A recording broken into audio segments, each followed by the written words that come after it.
हरे कृष्णा। आप सभी का हमारे YouTube चैनल पर हार्दिक स्वागत है। आप सभी को निर्जला एकादशी व्रत की हार्दिक शुभकामनाएं।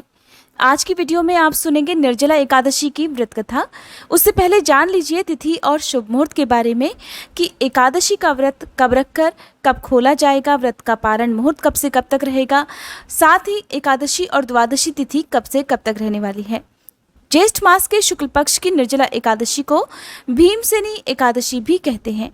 साल 2022 में 10 जून शुक्रवार और 11 जून शनिवार दो तिथियों में इस बार एकादशी का व्रत है, लेकिन 10 जून को दशमी तिथि युक्त एकादशी है जिसे गृहस्थ लोग व्रत रखते हैं, और 11 जून को वैष्णव एकादशी है जिसमें वैष्णव संप्रदाय के लोग या संत मुनि लोग और जो मोक्ष कामना की इच्छा रखते हैं वो लोग व्रत रखते हैं। इसलिए इस बार एकादशी की तिथि को लेकर आपके मन में जरा भी दुविधा नहीं होनी चाहिए कि कौन सा व्रत आपको रखना है। आप 11 जून को निर्जला एकादशी का व्रत रखकर 12 जून रविवार को व्रत का पारण कर सकते हैं। यही तिथि सबसे उत्तम मानी जाती है। साथ ही ये तिथि त्रिस्पर्शा तिथि भी है, यानी कि इस दिन एकादशी, द्वादशी और त्रयोदशी तीनों तिथियों का संयोग है। इस दिन व्रत रखने से 1000 एकादशियों के व्रत का पुण्य प्राप्त होता है। तो जान लेते हैं एकादशी की और द्वादशी की तिथि कब से कब तक रहेगी। एकादशी तिथि प्रारंभ होगी 10 जून शुक्रवार को सुबह 7:25 से और समाप्त होगी 11 जून शनिवार की सुबह 5:45 पर।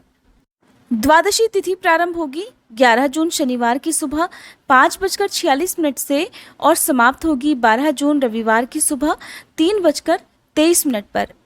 ऐसे में जो लोग दशमी तिथि युक्त एकादशी का व्रत 10 जून को रखेंगे उन्हें व्रत का पारण करना होगा 11 जून शनिवार को दोपहर में 1:44 से लेकर 4:32 तक। इससे पहले व्रत का पारण नहीं किया जाएगा क्योंकि सुबह के समय हरिवासर का समय रहेगा और हरिवासर के समय एकादशी का व्रत नहीं खोला जाता है। 11 जून को जो लोग वैष्णव एकादशी का व्रत रखेंगे वो लोग व्रत खोलेंगे 12 जून रविवार को सुबह 5:45 से लेकर 8:10 तक। जो लोग साल भर में एक भी एकादशी का व्रत नहीं रख पाते हैं लेकिन अंत में मोक्ष प्राप्ति की इच्छा रखते हो, साथ ही अपने सभी पापों का नाश चाहते हो, तो ऐसे लोगों को साल भर में एक बार आने वाली ज्येष्ठ मास के शुक्ल पक्ष की एकादशी का, जिसका नाम निर्जला एकादशी है, व्रत रखना चाहिए। इस व्रत को यदि नियम अनुसार निर्जल रहकर रखा जाए तो सभी एकादशियों का व्रत एकमात्र इस एकादशी के रखने से ही प्राप्त हो जाता है। गौ हत्या, ब्रह्म हत्या, इससे भी बड़े पाप, अपने गुरु की निंदा करना, अपने माता पिता का अपमान करने से जो पाप लगता है, उन सभी पापों का दोष निवारण एकमात्र निर्जला एकादशी व्रत रखने से हो जाता है। आइए अब रसपान करते हैं निर्जला एकादशी व्रत की कथा का कि आखिरकार हमारे पुराणों में निर्जला एकादशी व्रत का इतना महत्व क्यों है। पौराणिक कथा के अनुसार एक बार जब महर्षि वेदव्यास पांडवों को चारों पुरुषार्थ अर्थात धर्म, अर्थ, काम और मोक्ष देने वाले एकादशी व्रत का संकल्प करा रहे थे, तब महाबली भीम ने उनसे कहा, हे पितामह, आपने प्रतिपक्ष एक दिन के उपवास की बात कही है। मैं तो एक दिन क्या, एक समय भी भोजन के बिना नहीं रह सकता, क्योंकि मेरे पेट में वृक नाम की जो अग्नि है उसे शांत रखने के लिए मुझे कई लोगों के बराबर और कई बार भोजन एक दिन में करना होता है। तो क्या अपनी उस भूख के कारण, हे पितामह, मैं एकादशी जैसे पुण्य व्रत से वंचित रह जाऊंगा? तब महर्षि वेदव्यास जी ने भीम से कहा, हे कुंती नंदन भीम, ज्येष्ठ मास के शुक्ल पक्ष की निर्जला नाम की एक ही एकादशी का व्रत अगर तुम कर लो तो तुम्हें वर्ष की सभी एकादशियों का फल प्राप्त हो जाएगा और निस्संदेह तुम इस व्रत के प्रभाव से इस लोक में सुख, यश और मोक्ष प्राप्त करोगे। वेदव्यास जी के कहने पर तब भीमसेन ने भी निर्जला एकादशी का व्रत विधि पूर्वक किया और समय आने पर यह व्रत भी पूर्ण किया। इसलिए साल भर की एकादशियों का पुण्य लाभ देने वाली इस श्रेष्ठ निर्जला एकादशी को पांडव एकादशी या भीमसेनी एकादशी भी कहा जाता है। निर्जला एकादशी व्रत से एक दिन पहले सूर्यास्त के बाद अन्न ग्रहण नहीं करना चाहिए और रात 12 बजे के बाद से जल ग्रहण नहीं करना चाहिए। इसके बाद एकादशी के दिन प्रातःकाल ब्रह्म मुहूर्त में उठकर स्नान आदि से निवृत्त होकर साफ स्वच्छ वस्त्र धारण करने चाहिए। अगर संभव हो तो पीले रंग के वस्त्र पहनने चाहिए, क्योंकि भगवान विष्णु को पीला रंग अत्यंत प्रिय होता है। फिर व्रत का संकल्प लेने के बाद आप चाहे तो आसपास विष्णु भगवान के मंदिर में या अपने घर के मंदिर में भी पूजा कर सकते हैं। मंदिर को साफ करके गंगा जल छिड़ककर शुद्ध करना चाहिए। इसके बाद एक चौकी पर साफ पीला वस्त्र बिछाकर उस पर भगवान विष्णु की मूर्ति स्थापित कर भगवान के सामने घी का दीपक जलाना चाहिए।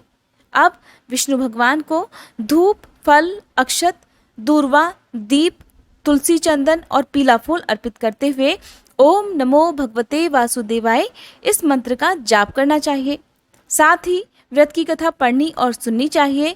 फिर विष्णु भगवान की आरती के साथ ही पूजा संपन्न करनी चाहिए। दिन भर निर्जला व्रत रखकर रात में भजन कीर्तन करना चाहिए। द्वादशी तिथि को प्रातःकाल जल्दी उठकर घर की साफ सफाई करके स्नान आदि से निवृत्त होकर फिर से भगवान विष्णु की विधिवत पूजा करके भगवान को भोग लगाना चाहिए। और इस दिन क्योंकि दान जरूर दिया जाता है तो दान की सामग्री को भी मंदिर में रखकर पूजा करने के बाद किसी जरूरतमंद व्यक्ति को या ब्राह्मण को दान में ये सामग्री दे देनी चाहिए। संभव हो तो घर पर ब्राह्मण को बुलाकर भोजन कराना चाहिए और उनको भोजन कराने के बाद ही स्वयं भी व्रत का पारण करना चाहिए, यानी कि स्वयं भी फलाहार या जल पीकर व्रत तोड़ना चाहिए। क्योंकि निर्जला एकादशी का व्रत अन्य सभी एकादशी व्रतों का फल प्रदान करने वाला है, इसलिए जो लोग इस दिन निर्जल रहकर व्रत रखना चाहते हैं उन्हें मानसिक तौर पर खुद को मजबूत करना होगा, मानसिक तौर पर खुद को तैयार करना होगा कि इस दिन आपको 24 घंटे तक जल नहीं पीना है। इन दिनों गर्मी बहुत ज़्यादा होती है जिसके कारण प्यास लगना स्वाभाविक है। ऐसे में निर्जला एकादशी का व्रत रख पाना बहुत कठिन होता है। अगर आपकी इच्छा शक्ति मजबूत है, आप शारीरिक रूप से स्वस्थ हैं, तभी इस व्रत को धारण करना चाहिए। गर्भवती महिलाओं को, बुजुर्ग या बीमार लोगों को कभी भी निर्जला एकादशी का व्रत निर्जल रहकर नहीं करना चाहिए। ऐसे में आप जल पीकर और फलाहार ग्रहण करके भी निर्जला एकादशी का व्रत रख सकते हैं। जो लोग निर्जल रहकर एकादशी का व्रत रखते हैं वो एकादशी के दिन शाम को सूर्यास्त के बाद पूजा करने के साथ ही 1 घूंट पानी पी सकते हैं। ऐसा करने से व्रत खंडित नहीं होता है। लेकिन जो लोग प्यास बुझाने की इच्छा से 1 घूंट से ज़्यादा पानी पीते हैं फिर उनका व्रत टूट जाता है।